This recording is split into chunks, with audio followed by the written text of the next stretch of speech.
首先咧，我非常感謝資本平台、資本企業家係頒呢個獎俾我，並且咧係由我相識多年、非常尊敬嘅金榮會長手上高攞落嚟。咁啊，心入邊咧係充滿住無比嘅榮幸同埋感激嘅。我要衷心感謝我嘅家人，如果冇佢哋嘅關懷同埋鼓勵，我就好難走到今日。尤其是如果係冇我家父黃振翼先生嘅創立呢，我唔會有東源大地呢一間企業嘅存在。作為一個提供多元化物流服務嘅企業，我哋非常着重同事嘅素質，除咗要有智慧，並且係要勤奮同埋積極。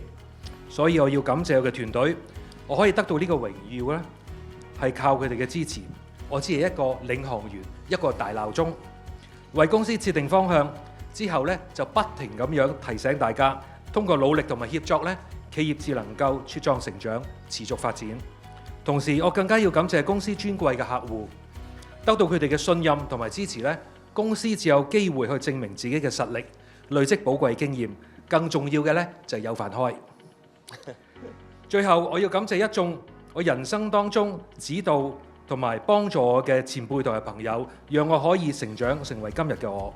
展望未來，我會帶住呢一份榮譽同埋責任，係懷着謙卑嘅心，繼續秉承積極務實嘅精神，係配合中央對香港嘅定位，喺推動公司更高層面、更高層次嘅發展嘅同時呢，係為香港帶來更多嘅正能量，係為祖國作出更大嘅貢獻。祝大家身體健康，